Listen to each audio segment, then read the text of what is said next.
أعوذ بالله من الشيطان الرجيم. بسم الله الرحمن الرحيم. قل يا أهل الكتاب تعالوا إلى كلمة سواء بيننا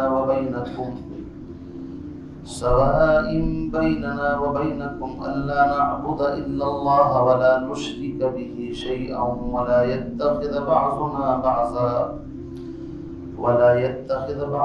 بعضا أربابا من دون الله فإن تولوا فقولوا اشهدوا بأننا مسلمون. يا أهل الكتاب لم تحاجون في إبراهيم وما أنزلت التوراة والإنجيل إلا من بعده أفلا تعقلون. ها أنتم هؤلاء حاججتم فيما لكم به علم فلم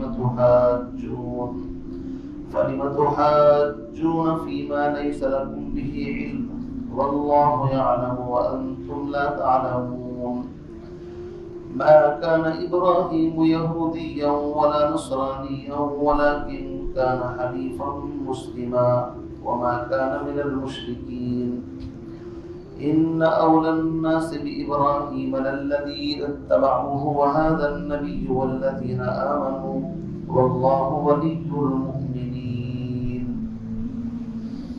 صدق اللہ العظیم. سورہ آل عمران کی آیت نمبر 64 سے آیت نمبر 68 تک آپ حضرات کے سامنے یہ چند آیات تلاوت کی ہیں.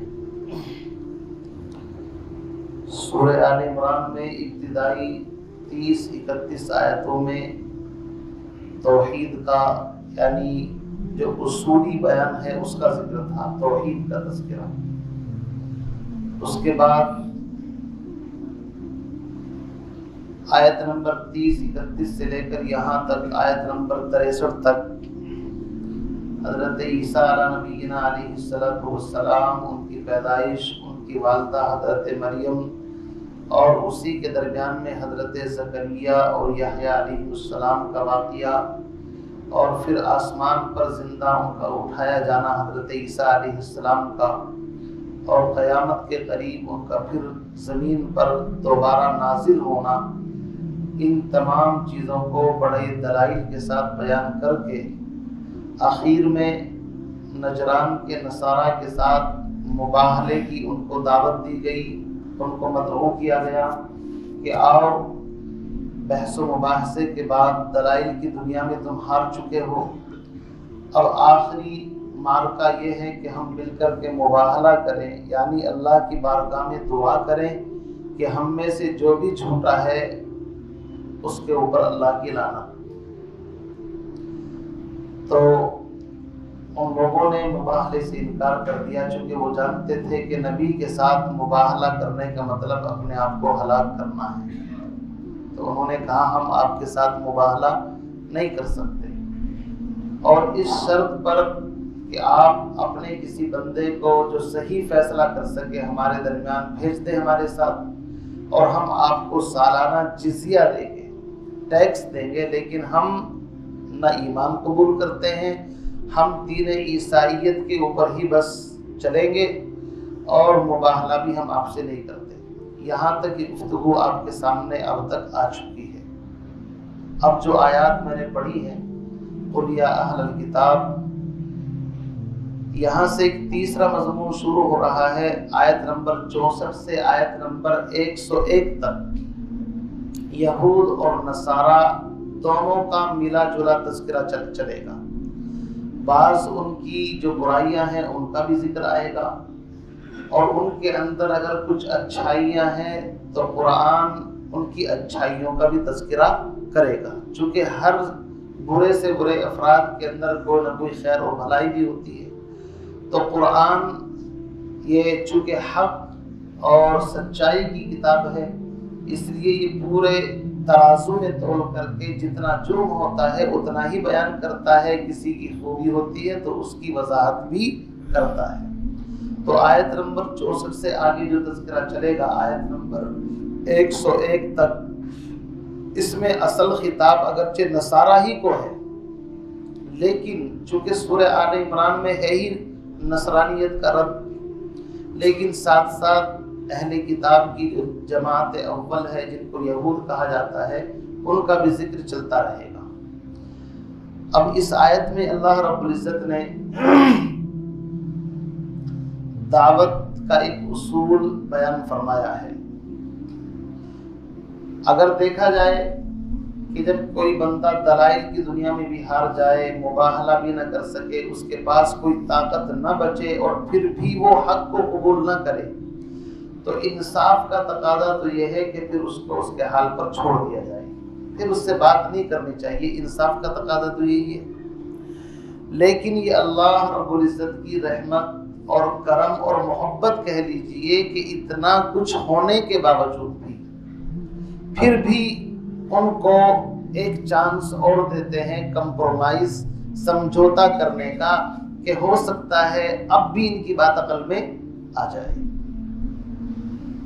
ورنہ تو نبی علیہ السلام کے پاس آپ نے وہ واقعہ مشہور ہے، سنا ہوگا کہ ابو طالب کے پاس مکے کی لیڈرشپ بڑے بڑے لوگ آئے اور کہا کہ ابو طالب، آپ کا جو بھتیجا ہے یہ ہمارے معبودوں کی توہین کرتا ہے، برا بھلا کہتا ہے، آپ ان سے ہماری صلح کرا دو۔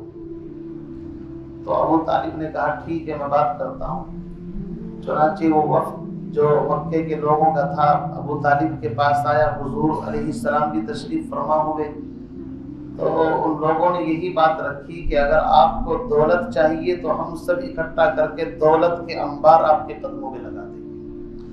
آپ کو کسی حسین جمیل عورت سے شادی کرنی ہے، آپ مکے میں نہیں جہاں چاہیں آپ بتائیں، شادی کرانے کی ذمہ داری ہماری ہے۔ چونکہ باطل کے پاس تو مال، دولت، حسن و جمال یہی ہوتا ہے، اسی کی باتیں کرتے ہیں۔ بس بدلے میں ہم یہ چاہتے ہیں کہ آپ ہمارے خداؤں کی، معبودوں کی توہین نہ کریں، یہ چاہتے ہیں اور کچھ نہیں چاہتے آپ سے۔ تو نبی علیہ السلام گردن جھکا کر کے سنتے رہے کہ پہلے ان کی باتیں سن لوں پھر اپنی بات بتا دوں گا۔ جب ان کی گفتگو فارغ ختم ہو گئی تو آپ علیہ السلام نے فرمایا چچا جان، اصل میں جس مشن کو لے کر کے اللہ نے مجھے بھیجا ہے، توحید کا مشن، میں اس مشن سے باز نہیں آ سکتا، چونکہ میں اللہ کی طرف سے مامور، حکم دیا گیا ہوں۔ یہ سونے چاندی مال دولت کی بات کرتے ہیں، اگر میرے ایک ہاتھ پر سورج اور دوسرے پر چاند رکھ دیا جائے، جو ان کے لیے ناممکن ہے، ایسا نہیں کر سکتے، تو بھی میں اپنے اس موقف سے نہیں ہٹ سکتا، چونکہ توحید بیان کرنا میرا کام ہے۔ بس زیادہ سے زیادہ یہ ہو سکتا ہے، یہ آپ پر دباؤ ڈال رہے ہیں تو آپ میری سرپرستی کر رہے ہیں، تو اگر آپ بھی ان کی بات میں آتے ہیں تو میں یہ اعلان کرتا ہوں لکم دینکم ولی دین۔ پوری سورت آپ پڑھیے، قل یا ایھا الکافرون لا اعبد ما تعبدون، اس میں یہی ہے کہ جن کی عبادت یہ کرتے ہیں میں نہیں کر سکتا، اور جس کی میں کر رہا ہوں یہ کرنے کے لیے تیار نہیں ہے، لہذا کمپرومائز ہو ہی نہیں سکتا، سمجھوتا نہیں ہو سکتا۔ تو فیصلہ یہ ہے لکم دینکم ولی دین، تمہیں تمہارا دین مبارک، مجھے میرا دین مبارک۔ بس بات یہاں پر ختم ہو جاتی ہے، کتنے بھی بڑا ضدی ہو، بھائی تمہیں تمہارا دین مبارک، مجھے میرا دین مبارک۔ یہاں پر بھی مباہلہ ہو چکا، چاہیے یہ تھا کہ عیسائیت کا جو رد ہے وہ ہو چکا، ان کو چھوڑ دیا جائے، لیکن پھر بھی اللہ کی رحمت، اللہ کی شفقت، دیکھیے عنایت کہ جن چیزوں میں کمپرومائز ہو سکتا ہے کم از کم ان کو سامنے رکھ کر کے ان کو قریب کیا جائے، دعوت دی جائے، تاکہ پھر آگے دوسرا قدم اٹھانا آسان ہو جائے۔ اس سے مجھے آپ کو سبق یہ ملتا ہے کہ اگر ہم کسی کو دعوت دے رہے ہیں تو اس کو دعوت دیتے وقت اس بات کا خیال رکھیں کہ کون سا اس کا عقیدہ یا عمل ایسا ہے جو ہمارے عقیدے اور عمل سے میچ کرتا ہے۔ سب سے پہلے اتحاد اور اتفاق کی بات کی جائے۔ اگر شروع میں ہی آپ نے انتشار کی بات کر دی یا اس کے ساتھ بحث و مباحثہ شروع کر دیا تو آپ کی بات مانے گا نہیں۔ جیسے کہ آج کل بجائے اصلاح کے ہم لوگ کیا کرتے ہیں؟ تنقید. اور تنقید جب ہوتی ہے تو انسان پھر قریب نہیں آتا بلکہ بھاگتا ہے وہ. تو تنقید بھی نہیں کرنی، تحقیر بھی نہیں کرنی، بلکہ مقصود اصلاح ہے تو اس کو اس بات پر لانا ہے جو ہمارے اور اس کے درمیان مشترک ہے دونوں کے اندر. چنانچہ قرآن نے دعوت دینے کا ایک طریقہ بھی بیان کر دیا کہ دیکھو اگر کسی کو دعوت دو تو کس انداز سے دی جائے. مباہلے کے بعد پیغمبر علیہ الصلوۃ والسلام پھر عیسائیت سے مخاطب ہیں. قل، اے نبی آپ فرما دیجئے، یا اہل الکتاب، اے کتاب والو. اس پہلے جملے میں ہی اس بات کی طرف اشارہ ہے کہ دیکھو تم آسمانی مذہب، آسمانی کتاب کے فالوورز ہو. سمجھے نہیں؟ یا اہل الکتاب کا مطلب قرآن یا اہل الکفر بھی کہہ سکتا تھا اور حق ہے. کیوں؟ اس لیے کہ وہ کفر کرتے تھے، عیسیٰ علیہ السلام کو خدا کا بیٹا کہہ رہے ہیں، یہودی عزیر کو اللہ کا بیٹا کہہ رہے ہیں. یا اہل المشرکین بھی کہہ سکتا تھا قرآن، لیکن یا اہل الکتاب کہنے کا مطلب یہ ہے ان کے دلوں میں یہ بات ڈالنا ہے تم بھی کتاب کے ماننے والے ہو، اللہ نے مجھے بھی کتاب دی ہے تو ہم کتاب میں ہم دونوں برابر ہیں. تورات انجیل بھی اللہ کی طرف سے نازل شدہ کتابیں ہیں، قرآن بھی اللہ کی طرف سے نازل شدہ کتاب ہے. تو دعوت دینے کا انداز کہ پہلے مخاطب کی وہ چیز بیان کی جائے جو کامن ہو، دونوں کے اندر مشترک ہو. تو قرآن نے کہا قل یا اہل الکتاب، اے نبی آپ یوں کہیے اے کتاب والو. کم سے کم ہو سکتا ہے اسی بات کو سن کر کے ان کو غیرت اور شرم آئے کہ یہ نبی ہم کو کم از کم کتاب والا تو مانتے ہیں، تورات اور انجیل والو. تعالو، آؤ میرے پاس، الی کلمۃ، ہم تم کو دعوت دیتے ہیں ایک ایسے کلمے کی. کلمے سے مراد وہ چیز جو مخاطب کو فائدہ پہنچائے. سواء بیننا و بینکم، وہ کلمہ ہمارے اور تمہارے درمیان مشترک ہے، برابر ہے. اور وہ کیا ہے اس کی وضاحت بھی کر دی. اللہ نعبد الا اللہ، وہ کلمہ یہ ہے کہ ہم اللہ کے علاوہ کسی کی عبادت، پوجا، بندگی نہ کریں. ولا نشرک بہ شیئا، اور ہم اس کے ساتھ کسی کو شریک نہ ٹھہرائیں. ولا يتخذ بعضنا بعضا اربابا من دون اللہ، اور ہم میں سے بعض کو رب نہ بنائے اللہ کو چھوڑ کر. یہاں تک یہ ایک کلمہ ہے جس کو ہم لا الہ الا اللہ کہتے ہیں، اسی کا مفہوم ہے. آدم علیہ السلام سے لے کر حضرت عیسیٰ علیہ السلام تک ہر نبی کا کلمے کا پہلا جز ایک ہی رہا ہے، لا الہ الا اللہ. یہ بھی بدلا ہے، کسی کا نہیں بدلا. آدم علیہ السلام آئے، انہوں نے کہا لا الہ الا اللہ، آدم صفی اللہ، آخری کلمہ بدلا ہے، آدم صفی اللہ. حضرت نوح علیہ السلام آئے، لا الہ الا اللہ، نوح نجی اللہ. آخری کلمہ بدلتا ہے لیکن پہلا کلمہ ایک ہی ہے. ابراہیم علیہ السلام تشریف لائے، انہوں نے کہا لا الہ الا اللہ، ابراہیم خلیل اللہ. موسیٰ علیہ السلام دعوت دیتے ہیں، ان کا کلمہ ہے لا الہ الا اللہ، موسیٰ کلیم اللہ. الغرض ہر نبی کے ساتھ آخری جملہ آپ دیکھیں گے. عیسیٰ علیہ السلام نے دعوت دی لا الہ الا اللہ، عیسیٰ روح اللہ. لیکن پہلا جز ہر نبی کا ہر کلمے کے اندر ایک ہی ہے. اس لیے اے اہل کتاب یہود و نصارہ، تم یہ اقرار کرتے ہو کہ ہم بھی اللہ کو ایک ہی مانتے ہیں، تو آؤ پہلے ہم اسی چیز میں اتفاق کر کے دعوت کا آغاز کرتے ہیں. تم اور ہم ایک پلیٹ فارم پر توحید کے بارے میں آ جائیں اور مسائل کو بعد میں چھیڑیں گے. جن چیزوں میں اتفاق ہے پہلے اس کو متفق ہو کر کے ایک پلیٹ فارم پر آتے ہیں. اگرچہ ان کے اندر شرک تھا لیکن اپنے شرک کے باوجود وہ خود یہ کہا کرتے تھے کہ ہم توحید پرست ہیں، توحید کو جانتے تھے وہ. اور تورات اور انجیل آج چاہے کتنی بھی بدلی گئی ہو، اس میں گڑبڑے ہیں. آسمانی کتاب جو اصل تھی وہ نہیں ہے، لیکن پھر بھی توحید کی روح کہیں نہ کہیں کسی نہ کسی حصے کے اندر باقی ہے. سمجھے نہیں آپ؟ اسی لیے قرآن سب سے پہلے ایمان اور توحید پر اپنے مخالف کو جمع کر رہا ہے کہ اے نبی ساری باتوں کو چھوڑو، عیسیٰ علیہ السلام کی بات بعد میں کریں گے کہ ان کو کیا مانتے ہیں کیا نہیں، پہلے توحید کی دعوت دو کہ آؤ ہم تم مل کر کے ایک پلیٹ فارم پر اکٹھے ہوں، اور وہ یہ ہے کہ اللہ کے علاوہ کسی کی عبادت نہ کریں، نہ اس کے ساتھ کسی کو شریک ٹھہرائیں، اور نہ کسی کو رب مانے اللہ کے علاوہ۔ حضور علیہ السلام نے جب شاہ ہرقل روم کا جو بادشاہ تھا اس کو خط لکھا، اس خط کے اندر قرآن پاک کی یہ آیت بھی آپ نے لکھی۔ خط کا مضمون یہ ہے، یہ خط محمد الرسول اللہ کی طرف سے ہے ہرقل شاہ روم کی طرف۔ میں محمد اللہ کا نبی ہوں، اسلم تسلم، اسلام قبول کر لو سلامتی پاؤ گے، والسلام علی من اتبع الہدی، اور سلامتی اس کے لیے ہے جو ہدایت کا اتباع کرے۔ اس کے بعد آپ نے فرمایا اگر تم مانو گے میری اطاعت کرو گے تو یاد رکھو اللہ تمہیں ڈبل اجر عطا فرمائیں گے، ایک تو یہ کہ پہلی شریعت پر عمل کرنے کی وجہ سے، اور دوسرے مجھ پر ایمان لانے کی وجہ سے، اور اگر تم نے میری اطاعت نہ کی تو تم پر اپنا گناہ بھی ہوگا، اور تمہارے جو ماتحت ہیں جو تمہاری وجہ سے رکاوٹ بنیں گے ایمان نہ لانے کے اندر، ان کا گناہ بھی تم پر ہوگا۔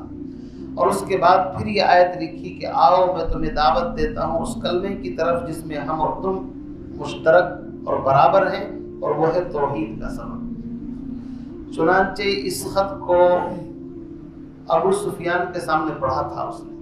وہ واقعہ مشہور ہے کہ شاہ روم نے اپنے قاصدوں سے کہا کہ اگر مکے کا یا مدینے کا کوئی آدمی ہمارے یہاں پر ہو تو ہم تحقیق کرنا چاہتے ہیں، پہلے اس کو بلاؤ۔ تو ابو سفیان اس وقت مسلمان نہیں ہوئے تھے اور تھے بھی مکے کے بڑے لوگوں میں سے، ان کو طلب کیا گیا، یہ وہاں تجارت کے سلسلے میں گئے ہوئے تھے، تو ان سے حضور کے احوال پوچھے کیسے آدمی ہیں۔ انہوں نے دشمن ہونے کے باوجود ساری باتیں سچ بتائی کہ میں جھوٹ بولنے کی ہمت ہی نہ کر سکا۔ ساری باتیں پوچھتے پوچھتے ان کے اخلاق کیسے ہیں، بلند اخلاق، ان کا نسب کیسا ہے، عالی نسب ہے، قریش خاندان سے، کوئی چیز ایسی نہیں کہ کیا انہوں نے کبھی جھوٹ بولا ہے۔ ابو سفیان کہتا میرے جی میں تو آیا لیکن میں ہمت ہی نہیں کر سکا کہ اس کو تو سارا مکہ صادق اور امین کہتا ہے، کیسے بات چلے گی، ہو سکتا ہے کسی اور سے پوچھ لیں۔ میں نے کہا جھوٹ کا تو وہاں تصور بھی نہیں ہے، اتنے سچے انسان ہیں۔ تو عرض کرنے کا مقصد یہ ہے کہ اگر مخالف کو دعوت بھی دینی ہے تو سب سے پہلے اختلافی بات شروع نہیں کرنی۔ اختلافی بات شروع کرو گے تو بات آگے بڑھے گی نہیں، پہلے وہ بات شروع کی جائے کہ جس میں اس کا اور تمہارا اتفاق ہو۔ یہی طریقہ ہے دعوت دینے کا، اس لیے قرآن ہمیں دعوت کا طریقہ بھی سکھا رہا ہے۔ آگے فرمایا بعض کو چھوڑ کر، اللہ کو چھوڑ کر بعض کو رب نہ بنائیں۔ عیسائیت کے اندر ایک بیماری یہ بھی تھی کہ وہ اپنے علماء اور اپنے رہبان اور درویشوں کو انہوں نے رب بنا لیا تھا۔ قرآن کہتا ہے اتخذوا احبارهم ورهبانهم اربابا من دون اللہ، اللہ کو چھوڑ کر رب بنا لیا تھا۔ تو حضرت عدی ابن حاتم یہ عرب ہیں اور تھے عیسائی، انہوں نے بعد میں اسلام قبول کیا۔ تو ایک دن اللہ کے نبی علیہ السلام سے پوچھا اللہ کے نبی قرآن نے عیسائیت پر ایک جملہ کہا ہے کہ بعض نے خدا کو چھوڑ کر کے اپنے علماء اور درویشوں کو رب بنا لیا تھا، تو میں بھی ایک عیسائی ہوں، عیسائی تھا، لیکن ہم نے کبھی اسلام سے پہلے بھی اپنے علماء کو رب نہیں بنایا۔ تو یہ قرآن کی بات میری سمجھ میں نہیں آئی کہ قرآن کہنا کیا چاہتا ہے۔ تو نبی علیہ السلام نے فرمایا اے عدی ابن حاتم، یہ حاتم تائی کے بیٹے ہیں، وہی حاتم تائی جو مشہور آدمی گزرا ہے، اے عدی یہ بتاؤ کیا تم نے اپنے علماء کو حلال اور حرام کا حق نہیں دے رکھا تھا؟ ان کو یہ اتھارٹی نہیں دے رکھی تھی کہ وہ جس چیز کو چاہے حلال کر دے، جس کو چاہے حرام کر دے؟ کہ جی ہاں یہ تو تھا۔ چنانچہ عیسائیت کے اندر آج بھی دو فرقے ہیں، ایک کیتھولک، ایک پروٹسٹ کیا بولتے ہیں ان کو، اور بھی ہیں۔ تو جو کیتھولک ہیں وہ مذہبی فرقہ ہے، آج بھی ان کے یہاں یہ ہے کہ ان کا پوپ اور پادری جس چیز کو جائز کہہ دے، ساری عیسائیت جو کیتھولک ہے وہ اس کو جائز مانتی ہے، وہ اگر ناجائز کہہ دے تو کوئی دلیل نہیں مانگتے، وہ ناجائز ہے۔ اسی سے ناراض ہو کر کے پھر دوسری جماعت ان کے اندر پیدا ہوئی، الگ الگ پیدا ہوئی پھر بات۔ تو قرآن نے اسی کو کہا ہے کہ دیکھو حلال اور حرام کرنے کا حق صرف کس کو ہے؟ اللہ کو، اللہ کے علاوہ کسی کو نہیں ہے۔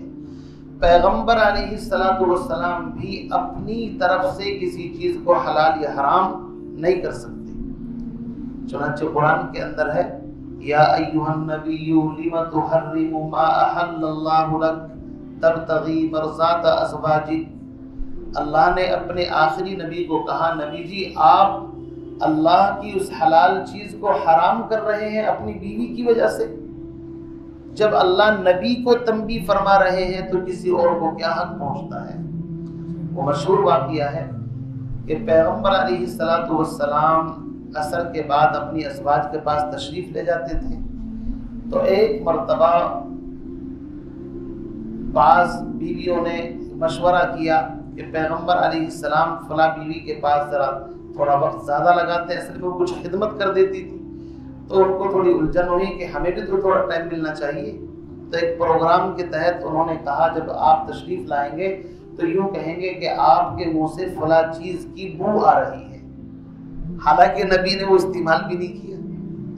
تو جب دو تین آدمی کسی بات کو کہیں تو آدمی کو یقین آ جاتا ہے ہو سکتا ہے یہ چیز آ رہی ہو، تو آپ نے فرمایا کہ آج کے بعد میں اس کو استعمال نہیں کروں گا۔ تو قرآن کی آیت نازل ہوئی کہ نبی جی آپ کیا بات کہہ رہے ہیں؟ پتہ یہ چلا کہ حلال اور حرام کا اختیار صرف کس کے پاس ہے؟ اللہ کے پاس ہے۔ اس سے یہ بھی پتہ چلا کہ ہم جو ائمہ کی تقلید کرتے ہیں، ائمہ نے کسی حلال چیز کو اپنی مرضی سے نہ حلال کیا نہ حرام کیا، بلکہ وہ قرآن کی تشریح کرتے ہیں، اس کی تفسیر اور توضیح کرتے ہیں، وہ صرف شارع ہیں، اپنی طرف سے حلال حرام کرنے والے نہیں ہیں۔ اور ہم جو نبی کی اطاعت کرتے ہیں، کوئی یہ الزام نہ لگائے کہ تم نبی کی اطاعت کرتے ہو، تو نبی کی اطاعت تو اللہ کی اطاعت ہے۔ قرآن خود کہتا ہے قل اطیعوا اللہ واطیعوا الرسول، بلکہ قرآن تو یہ کہتا ہے من یطیع الرسول فقد اطاع اللہ، جو رسول کی اطاعت کرتا ہے وہ اللہ ہی کی اطاعت کرتا ہے۔ اور آگے چل کر کے سورہ نساء میں آیت آئے گی اطیعوا اللہ واطیعوا الرسول واولی الامر منکم، اللہ کی اطاعت، رسول کی اطاعت اور اولو الامر یعنی اہل علم جو مجتہدین ہیں ان کی اطاعت، اور اولو الامر سے مراد ہے بادشاہ، ان کی اطاعت قرآن اس کا حکم دیتا ہے تاکہ زمین کے اندر امن امان باقی رہے، فساد پیدا نہ ہو۔ اگر حاکم کی اطاعت نہیں کرو گے تو باغی سمجھے جاؤ گے، بغاوت کے جرم میں بدامنی پھیلے گی، نقصان ہوگا۔ تو بہرحال آگے فرماتے ہیں فَإِن تَوَلَّوْا، پس اگر یہ لوگ روح گردانی کریں یعنی حق سے منہ موڑیں، توحید کو قبول نہ کریں، تو آخری حجت ان پر کر دی گئی، نرمی سے سمجھا دیا گیا، پھر بھی نہ مانے، فَقُولُوا، تو آپ یوں کہو اشہدوا، کہ تم گواہ بن جاؤ، بِأَنَّا مُسْلِمُونَ، کہ بھائی ہم تو فرما بردار ہیں۔ اپنے مخاطب کو گواہ بناؤ کہ اگر تم نہیں مانتے تو یاد رکھنا تم گواہ بن جاؤ کہ ہم ماننے والے ہیں، ہم اطاعت کرنے والے ہیں، اور اپنی اطاعت کا ان کے سامنے اعلان کر کے چھٹی کر دو۔ یہ آخری طریقہ ہے کہ بھئی تم نہیں مانتے نہ مانو، لیکن بہرحال ہم ماننے والے ہیں۔ مسلمون کا مطلب ہے فرما بردار۔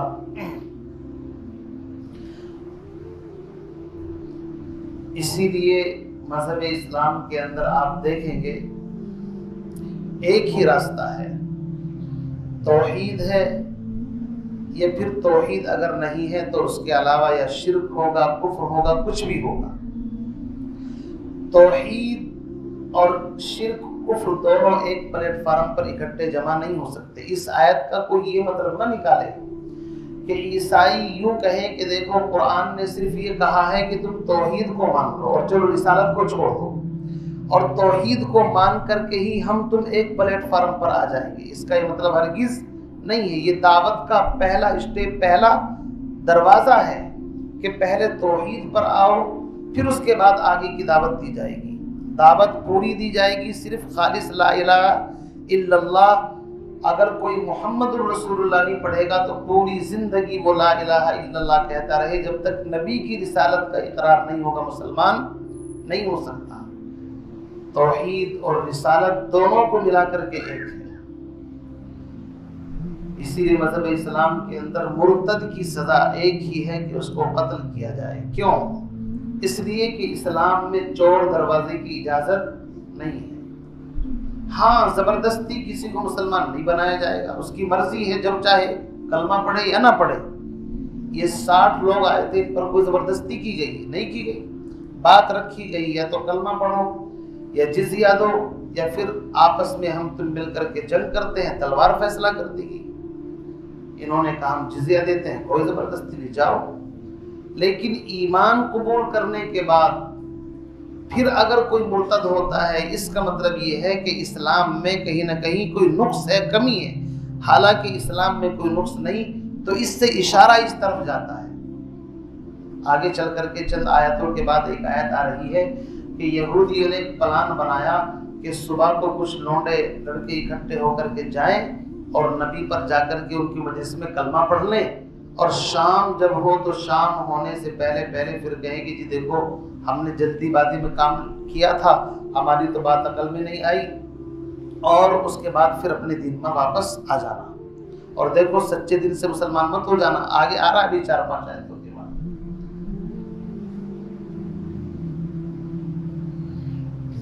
کہاں ہے وہ آیت؟ ابھی آئے گی۔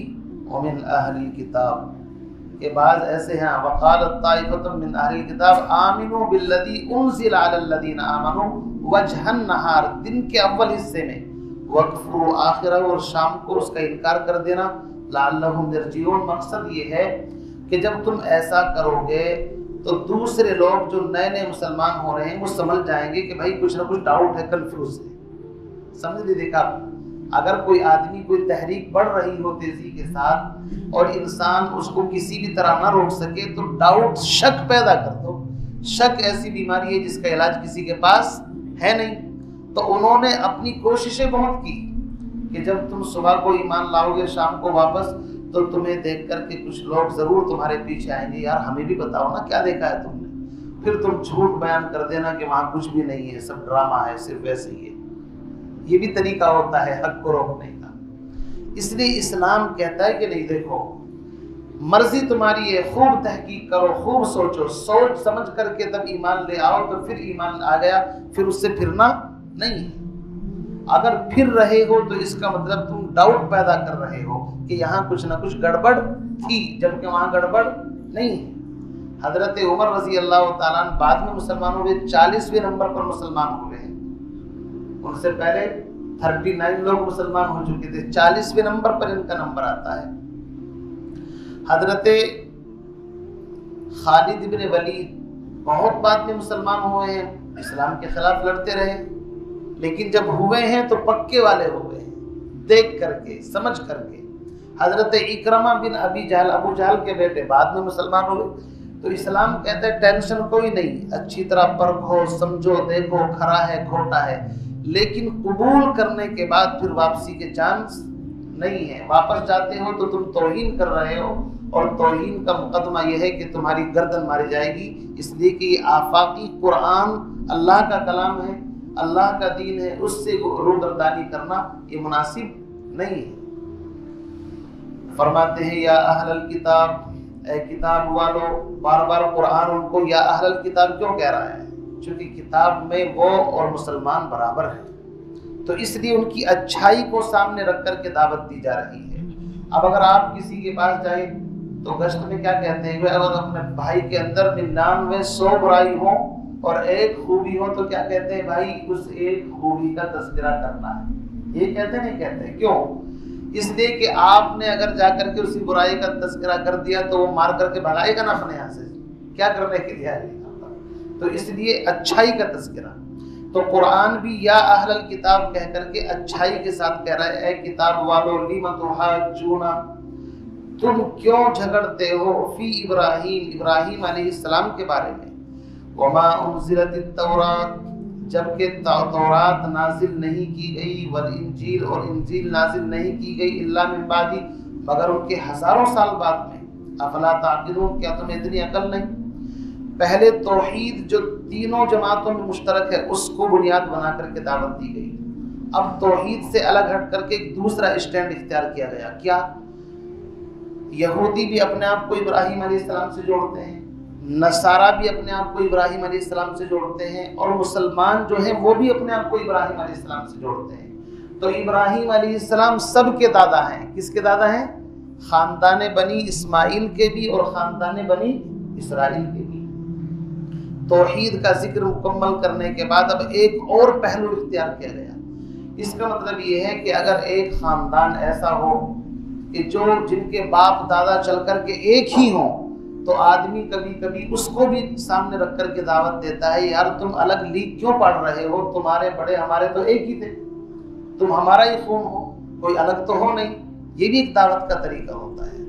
تو ابراہیم علیہ السلام چونکہ جد الانبیاء ہے، اس لیے ان کا نام لے کر کے یہود و نصارہ کو ڈانٹا بھی جا رہا ہے کہ تم بے وقوف ہو، ابراہیم کے اوپر بھی الزام تراشی کا کام کر رہے ہو۔ ابراہیم علیہ السلام کی زندگی تو یہ ہے، آزر بت پرست کے گھر میں پیدا ہو گئے اور گھر بھی چھوڑ دیا، خاندان بھی چھوڑ دیا، قبیلہ بھی چھوڑ دیا، ایمان کی وجہ سے ہجرت کرنی پڑی، وطن تک چھوڑ دیا۔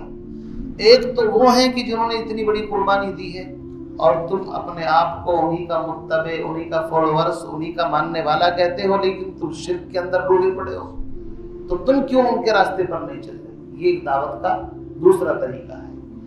دوسری بات یہ ہے کہ یہ جو نصارہ تھے، اہل کتاب کے مطلب، اور یہودی تھے، انہوں نے ایک بات اور گھڑی، انہوں نے ابراہیم علیہ السلام کو بھی کہا کہ ابراہیم علیہ السلام بھی یہودی تھے۔ انہوں نے کہا، یہودیوں نے، عیسائیوں نے کہا کہ ابراہیم علیہ السلام بھی نصارہ عیسائی تھے۔ قرآن کہہ رہا ہے کیوں جھوٹ بول رہے ہو بدبختو، یہ تو بہت بڑی جھوٹی بات ہے۔ موسیٰ علیہ السلام پر تورات اتری، وہاں سے ان کا نام یہودی پڑا ہے۔ موسیٰ سے 1000 سال پہلے ابراہیم علیہ السلام دنیا میں آ چکے تھے۔ عیسائیوں سے 2000 سال پہلے، چونکہ موسیٰ اور عیسیٰ کے درمیان 1000 سال کا فاصلہ ہے، تو یہودیوں سے 1000 سال پہلے اور عیسائیوں سے 2000 سال پہلے جو بندہ دنیا میں آیا ہو، جب تک یہودیت اور نصرانیت کا تو نام و نشان بھی نہیں تھا، یہ تو بعد کی چیزیں ہیں، تو تم کیوں جھوٹ بول کر کے ان کے اوپر بھی الزام تراشی کر رہے ہو کہ وہ یہودی تھے یا نصرانی تھے؟ اس کی مثال ایسی ہے جیسے کہ کوئی یوں کہے کہ ابو بکر صدیق رضی اللہ تعالیٰ عنہ حنفی تھے، شافعی کہے نہیں وہ شافعی تھے، تیسرا کہے وہ نہیں وہ حنبلی تھے، چوتھا کہے کہ وہ مالکی تھے، پانچواں کہے وہ اہل حدیث تھے۔ تو سوال یہ پیدا ہوگا، یہ جھگڑے تو بعد کے ہیں بھائی صاحب، وہ تو پہلے کے تھے، اس وقت تو یہ چیزیں پیدا نہیں ہوئی تھی، بات عقل ماری نہیں۔ تو پہلے والوں کے اوپر بعد والی کیسی چیز فٹ ہو سکتی ہے؟ نہیں ہو سکتی۔ ابراہیم علیہ السلام جب آئے تو نہ یہودیت تھی دنیا میں، نہ نصرانیت تھی، ایک ہی دین تھا، سمجھے نہیں؟ یہ تو بعد میں پھر ان کے فالوورز تورات کو ماننے والے بنی اسرائیل یہودی کہلائے، انجیل کے ماننے والے نصارہ عیسائی کہلائے، یہ بعد کی چیز تم ان کے اوپر فٹ کر رہے ہو، یہ تو سراسر ظلم ہے اور بھی غلط بات ہے۔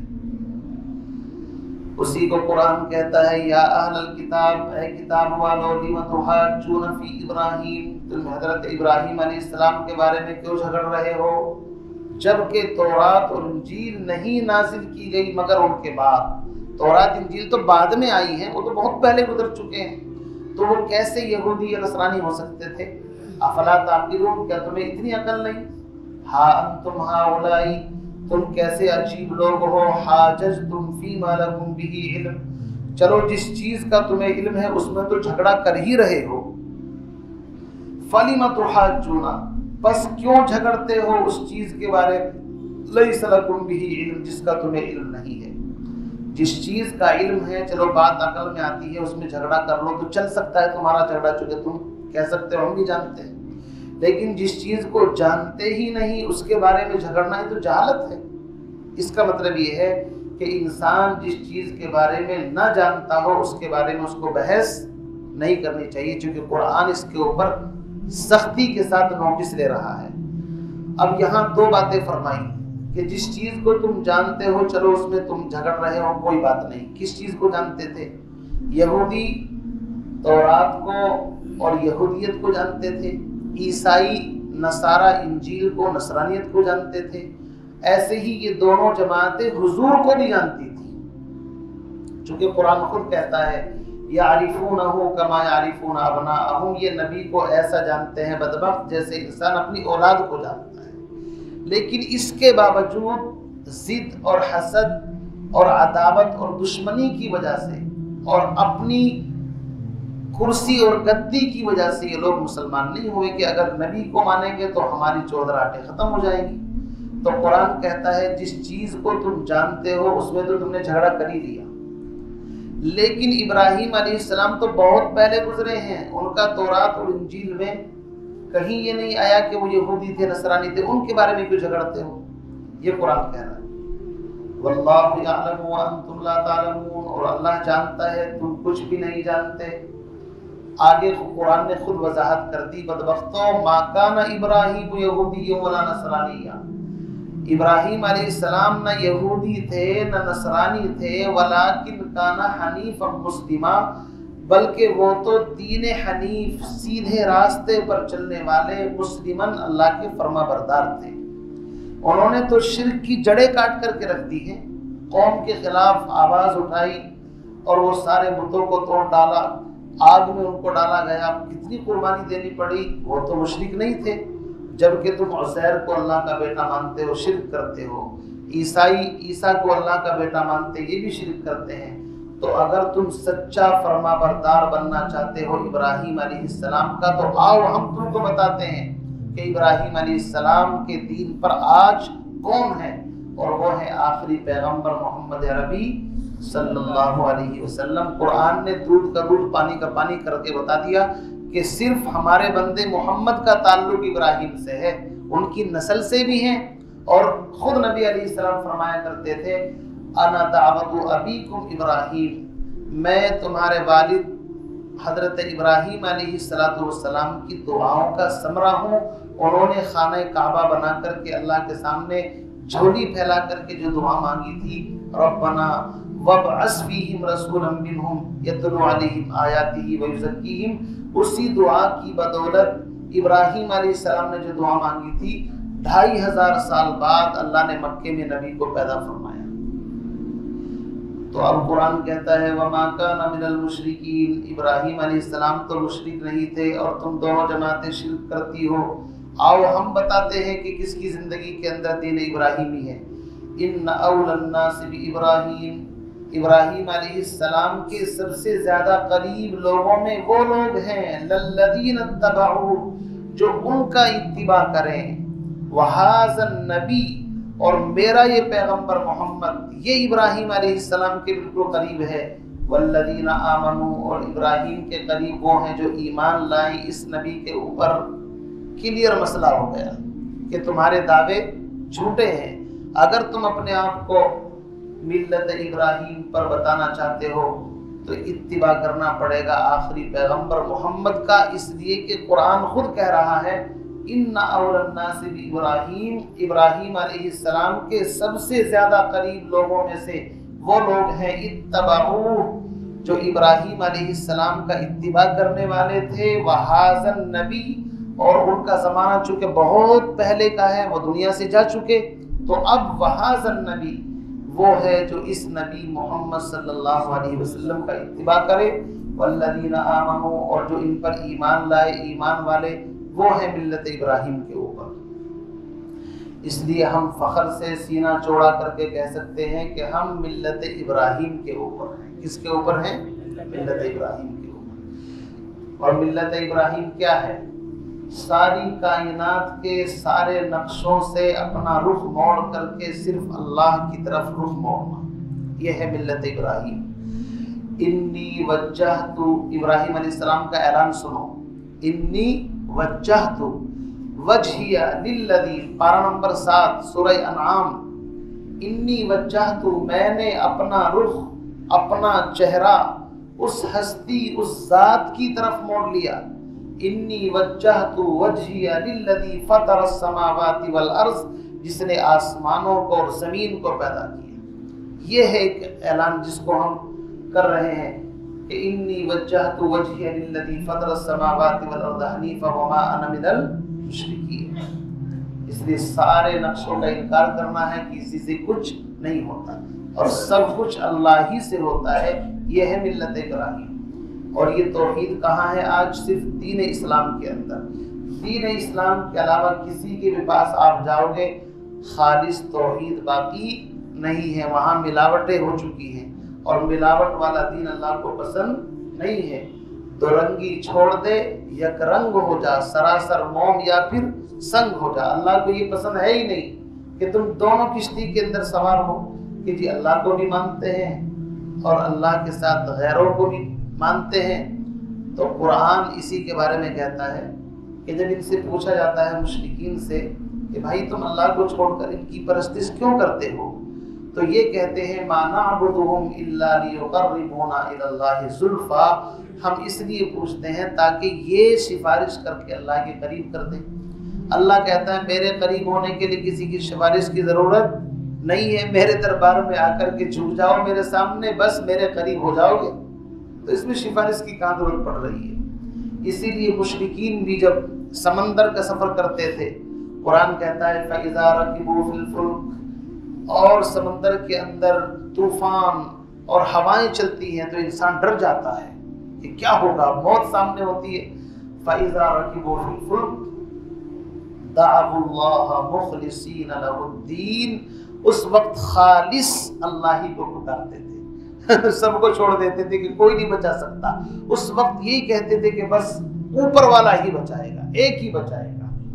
اور اللہ فرماتے ہیں فلما نجاہم الی البر، جب ہم ان کو نجات دے کر کے خشکی میں پہنچا دیتے ہیں پھر کیا کرتے ہیں اذا ہم یشرکون، پھر وہی گل کھلانا شروع کر دیتے ہیں. یہ انسان کی فطرت ہے. مصیبت آتی ہے تو اس کا بال ایک دم کھل جاتا ہے، اس وقت سب چیزوں کو بھول کر کے اللہ سے ایک دم تعلق جوڑ لیتا ہے. نہیں، اور جہاں تھوڑی سی مہلت ملی پھر وہی اس کو سب یاد آ جانے شروع ہو جاتے ہیں. تو قرآن اسی بات کی طرف اشارہ کر رہا ہے واللہ ولی المؤمنین، اور اللہ تعالیٰ ایمان والوں کا ولی اور دوست ہے.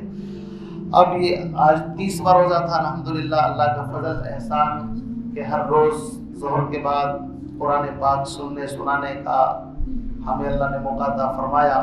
کل انشاءاللہ عید ہے تو کل کے دن انشاءاللہ تھوڑی چھٹی رہے گی، اس کے بعد پھر تو انشاءاللہ درس قرآن آگے چالو ہوگا. یہاں سے ودت طائفتن سے مضمون بھی ملا جلا چل رہا ہے اور کچھ ان کی اچھائیاں بھی قرآن بیان کرے گا، کچھ برائیاں بھی ان کی سامنے آئیں گی. اشارہ اس طرف ہے کہ مخالف کے اندر اگر اچھائی ہو اس کا اعتراف بھی کرنا چاہیے، اور اگر کوئی برائی ہو تو اس کا اظہار کرنے میں کوئی حرج نہیں ہے. بہرحال اللہ تعالیٰ سے دعا فرمائیں مجھے آپ کو حق بات کا اتباع نصیب فرمائے اور توحید خالص بغیر کسی ملاوٹ کے، شرک کی کوئی گنجائش اللہ کے یہاں نہیں. اللہ تعالیٰ مجھے آپ کو توحید خالص کا دامن تھامنے کی توفیق عطا فرمائے. یاد رکھنا خدا کی قسم عبادت میں کچھ کمی کوتاہی ہوئی تو اللہ اس کو معاف کر دے گا. میں صاف بات آپ کو بتا دوں، عبادات میں کچھ کمی کوتاہی تھوڑی بہت ہوئی اللہ معاف کر دے گا، لیکن عقیدے کی کمی کوتاہی کو اللہ معاف نہیں کرتا، چونکہ اللہ نے کلیئر اعلان کر رکھا ہے لئن اشرکت لیحبطن عملک. نبی جی اگر شرک آپ سے بھی سرزد ہو گیا تو آپ کی بھی گارنٹی نہیں ہے، آپ بھی خطرے میں پہنچ جائیں گے. جب وہ اپنے محبوب کو اتنی بڑی دھمکی شرک کے اوپر دے رہا ہے تو میں اور آپ کچھ اللہ کے اسپیشل ہے کیا؟ نبی کو کہا جا رہا ہے لئن اشرکت، نبی جی اگر شرک ہو گیا یہ معاملہ چلنے والا ہے، چونکہ اللہ کی غیرت کے خلاف ہے.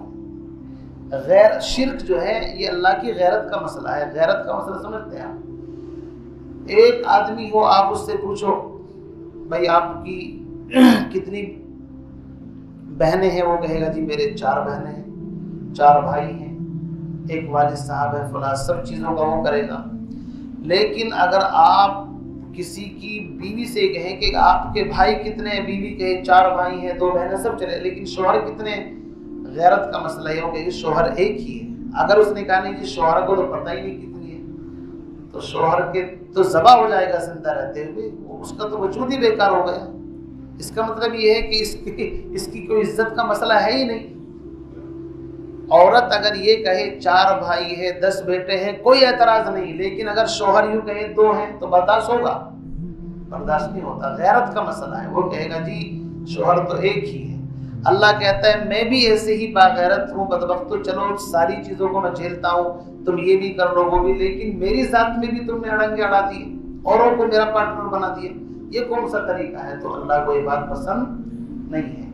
اسی لیے ہمیں اپنے ایمان کی تجدید کرتے رہنا چاہیے، لا الہ الا اللہ، لا الہ الا اللہ محمد رسول اللہ، تاکہ اللہ معاف فرمائے۔ کچھ چھوٹی موٹی غلطی ہو جائے تو اللہ اس کو معاف کر دے اس کلمے کی برکت سے۔